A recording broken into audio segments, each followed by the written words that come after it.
Pendant le confinement, le budget des imprimantes a augmenté de plus de 60%, ce qui a entraîné aussi une pénurie au niveau des cartouches. Les opérateurs téléphoniques, ils ont appelé à la responsabilité des usages et des usagers d'Internet. Donc de l'autre côté, il fallait télétravailler, mais aussi pour ceux qui n'étaient pas en télétravail, qui étaient au chômage partiel, il fallait continuer en fait à s'occuper avec des loisirs récréatifs digitaux. Donc les familles se sont retrouvées tout de suite avec un budget Internet en fait, un budget télécom, un budget informatique qui a explosé. Mais attention, les familles, elles ont toujours une paire de manches dans leur sac. Donc il est difficile, certes, de mettre tout le monde d'accord, mais avec un chiffre, on peut mettre tout le monde d'accord. Bienvenue sur PAEF, vous écoutez et vous visualisez également le podcast du pouvoir d'achat. Je suis Nidouard Daoud et je suis conseiller en pouvoir d'achat. Je vais vous raconter comment j'ai économisé 300 euros par an sur mon budget Internet, ce qui m'a permis de dégager et de me payer un séjour à Djerba. Donc aujourd'hui, nous allons voir comment vous pouvez faire fondre et vous pouvez fondre votre budget télécommunication et votre budget informatique. Alors, pour profiter des astuces et continuer en fait à trouver des astuces pour augmenter votre pouvoir d'achat, n'hésitez pas à vous abonner sur YouTube, Deezer, Spotify et vous avez également la newsletter qui est disponible sur le site www.paef.live.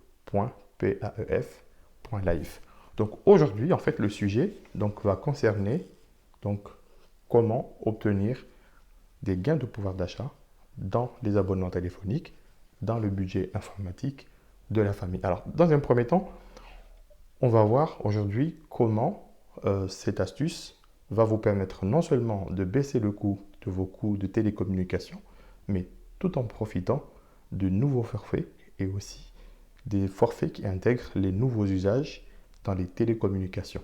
Alors, avant d'aller plus loin dans le détail, sachez que aujourd'hui, la priorité n'est pas forcément de parler du prix. Parce qu'avant de parler du prix, parce que c'est la chose la plus attendue, il faut qu'on revienne aux fondamentaux. Et les fondamentaux, il s'agit ici des usages. Alors, 90% d'entre vous se concentrent en fait sur le prix et oublient que derrière le prix, on a des services et puis on a aussi des outils qui permettent de vous donner ce qu'on appelle un rapport qualité-prix. Alors, avant d'aller faire le meilleur choix en termes de prix, posons-nous d'abord la question, donc comment aujourd'hui vous utilisez Internet et comment aujourd'hui vous préparez votre budget informatique. Alors, posons-nous la question, par exemple, si vous êtes une famille, combien vous avez d'utilisateurs au sein de votre foyer? Parce que avec le nombre d'utilisateurs et en vous posant la question sur comment vous utilisez votre abonnement téléphonique, comment vous utilisez votre abonnement Internet et comment vous utilisez aujourd'hui Internet avec les nouveaux usages qui sont apparus, vous allez redessiner en fait votre usage, vous allez redessiner en fait la carte des services et cela va vous permettre justement de vous regrouper et de regrouper les choses afin de négocier en fait ce qu'on appelle un tarif familial. Alors il y a quelques années, on n'avait pas de la VOD, on n'avait pas Netflix, on n'avait pas tous ces nouveaux services qui sont apparus. Il y a quelques années, peu de gens en fait étaient éligibles au télétravail. Il y a quelques années, on n'était pas obligé de suivre des cours, soit du learning ou des cours à la maison. Donc il est important de voir aujourd'hui dans quelle proportion vous utilisez Internet, vous utilisez les télécommunications chez vous, donc de manière professionnelle, mais aussi de manière personnelle. Alors, quels sont aujourd'hui les abonnements et quel est le prix, en fait, le juste prix que vous devriez payer? Alors, la première astuce, en fait, à vous donner, je vais vous donner deux sites. Ces deux sites, il y a un site qui est une association, un site qui est un opérateur privé. Comme ça va vous donner un ordre d'idée. Le premier, donc vous allez sur Google, vous tapez UFC que choisir. Donc quand vous allez taper sur UFC que choisir, vous allez chercher dans la rubrique informatique et télécom, vous avez un comparateur de prix. Donc ce comparateur de prix inclut également des questionnaires et ça va vous demander comment vous utilisez Internet. Et grâce à ce questionnaire, vous allez redessiner en fait vos services et ça va vous conseiller automatiquement le meilleur forfait avec le meilleur rapport qualité-prix. De l'autre côté, vous avez un opérateur privé qui s'appelle jechange.fr ou .com. Allez-y regarder pour faire un peu de publicité et vous allez pouvoir comparer en fait les choses. Donc ces sites-là vont vous permettre aujourd'hui de voir quel est le forfait ou quel est le budget informatique qui est adapté en fait à votre situation. Donc avant de switcher, donc ce qui est très important, donc c'est déjà de vérifier si vous êtes éligible aux offres qui sont proposées parce que selon vos usages et selon ce que vous faites, vous avez peut-être besoin d'avoir de la fibre optique chez vous ou d'avoir un certain débit, mais vérifiez selon votre domicile si déjà l'offre en fait elle est éligible.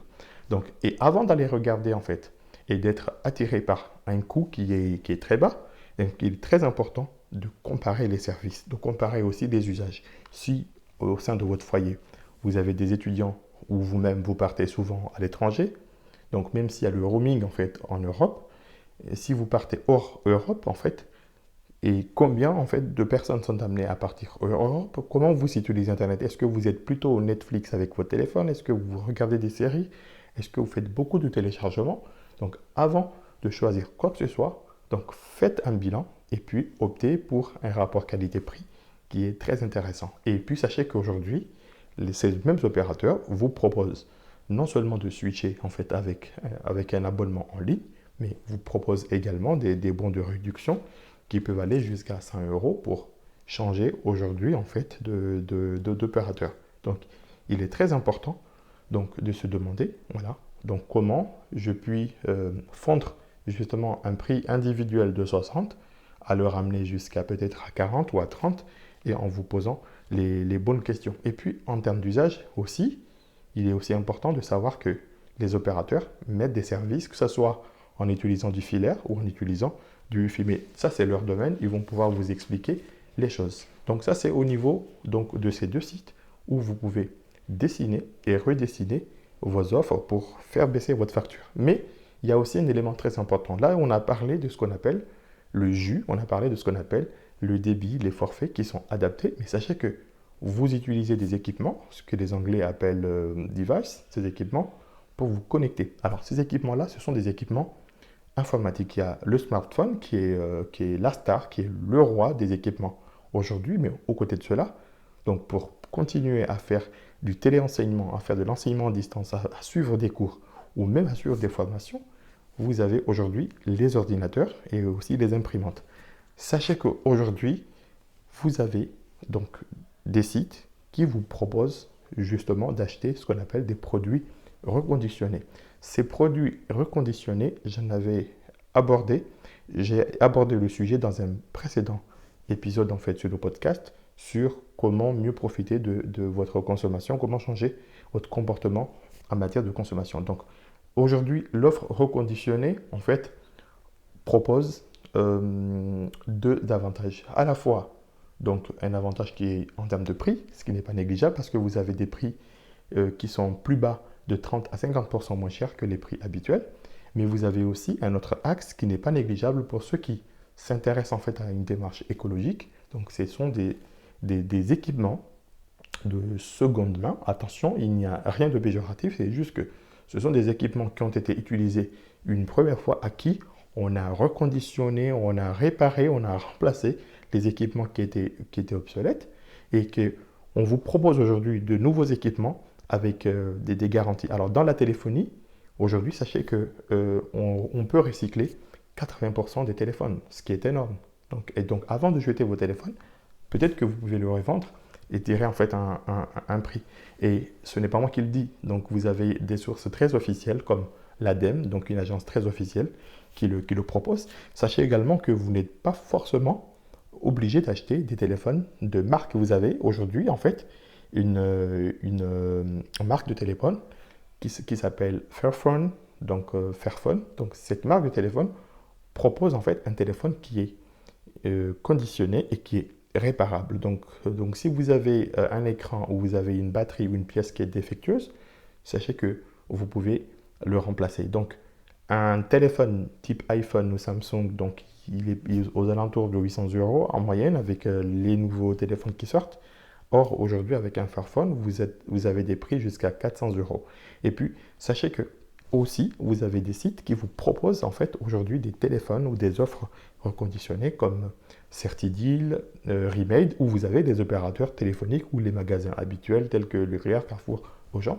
Donc, et ces téléphones-là font l'objet de formidables articles sur le site également de UFC Que Choisir pour choisir votre téléphone reconditionné. Donc, c'est une vraie source d'économie. Et puis, j'allais pas l'oublier parce que je vous ai fait une promesse au début.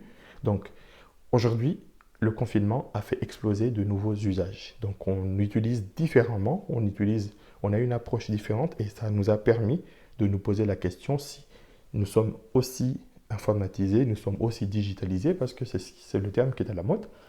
Donc, aujourd'hui, vous sachez qu'il y a beaucoup de démarches que vous pouvez effectuer de chez vous sans acheter un ticket de bus, sans vous rendre en fait dans les administrations, faire la queue, perdre une demi-journée ou tout simplement sans utiliser votre véhicule. Donc, vous avez le site que je vais vous donner pour effectuer l'ensemble des démarches, c'est le site ants.gouv.fr. Ce site-là, il est en connexion avec beaucoup de sites comme amélie.fr ou comme les sites de impôt.gouv.fr et vous pouvez effectuer vos démarches. Alors, je vais vous les citer, ces démarches-là. Vous avez là une demande de carte d'identité, une demande de passeport, une demande de carte d'électeur, vous avez le permis de conduire, vous avez la carte grise, vous avez la carte vitale. Vous avez aussi une demande pour votre admission à la retraite. Vous avez aujourd'hui d'autres sites qui ne sont pas forcément le site de l'Agence nationale des titres sécurisés. Donc, pour télécharger votre bulletin de paye, pour déclarer vos impôts. Et tout cela, en fait, et tous ces nouveaux usages ont été apparus pendant le confinement. Donc, et ces nouveaux usages, en fait, existaient bel et bien avant, mais on était tellement habitués à nous déplacer qu'on les avait totalement oubliés. Donc, pour récapituler aujourd'hui, sachez qu'un bilan de votre consommation, un bilan de votre composition familiale est nécessaire pour redéfinir les usages afin de trouver le bon forfait avec les sites jechange.fr et UFC Que Choisir. Vous avez aujourd'hui également sur les opérateurs télécoms ou même les e-commerçants et les commerçants habituels qui proposent des équipements reconditionnés, que ce soit le téléphone, que ce soit l'informatique, l'ordinateur. Donc vous pouvez trouver votre bonheur avec un prix en fait qui est adapté. Vous avez également au niveau de la téléphonie, donc vous n'êtes pas obligé d'être une fashion victime, vous avez des offres éco-responsables, vous avez un téléphone qui est réparable en fait, qui s'inscrit dans une démarche écologique, donc vous pouvez trouver votre bonheur. Et puis en termes d'usage, sachez que vous avez ce qu'on appelle un site officiel, c'est un site du gouvernement qui est gratuit. Tout ce que je vous dis ici, c'est gratuit. Donc c'est le site ants.gouv.fr. Donc ce site-là, avec les mêmes accès que vous avez sur le site impôt.gouv, vous pouvez avoir un compte et effectuer la plupart des démarches administratives sans bouger de chez vous. Donc ça, c'est ce qui est très énorme. Donc aujourd'hui, vous avez, pour des petits budgets, vous avez des forfaits d'entrée de gamme à 2 euros, voire 3 euros, jusqu'à 7. Et puis, vous avez des forfaits moyenne haut de gamme qui commencent à partir de 10 euros, ce qui vous permet justement donc de revoir en fait votre budget et de profiter donc de la baisse des prix. Mais attention, avant tout, regardez vos usages avant de vous engager dans quoi que ce soit. Donc, ces astuces, en fait, vont vous permettre globalement de réduire votre facture, mais aussi peut-être de commencer aujourd'hui, en fait, à vous équiper avec un peu plus d'imprimantes, un peu plus d'ordinateurs, ce qui vous permet donc d'effectuer sans bouger de chez vous beaucoup de démarches. Donc, ces démarches-là, attention, donc vous pouvez les effectuer de chez vous. Après, si c'est nécessaire, vous serez demandé à vous déplacer, mais au moins, ça va vous rendre service. Donc, c'est les astuces que je suis en train de vous donner. Donc, vous pouvez aussi écouter d'autres épisodes du podcast qui vous parlent de comment mieux profiter de vos loisirs, comment mieux profiter et mieux acheter avec vos courses. Donc, avec l'ensemble des astuces en fait qui sont données ici, vont vous permettre d'avoir des gains de pouvoir d'achat. Donc pour continuer en fait à écouter ou à me suivre ou à regarder, n'hésitez pas à vous abonner sur YouTube, la page Facebook, mais aussi à vous connecter sur le site www.paef.live où vous avez une newsletter et vous avez aussi beaucoup d'articles qui parlent de comment réduire votre budget de consommation, comment optimiser votre budget, comment aujourd'hui vous pouvez mieux négocier par exemple en fait vos services bancaires. Donc n'hésitez pas, allez-y, n'hésitez pas à en parler et à partager les choses autour de vous. Je vous dis à très bientôt, donc où on va parler des économies en termes de logement, en termes de chauffage, dans de nouveaux épisodes. Merci, à bientôt, bye bye, ciao.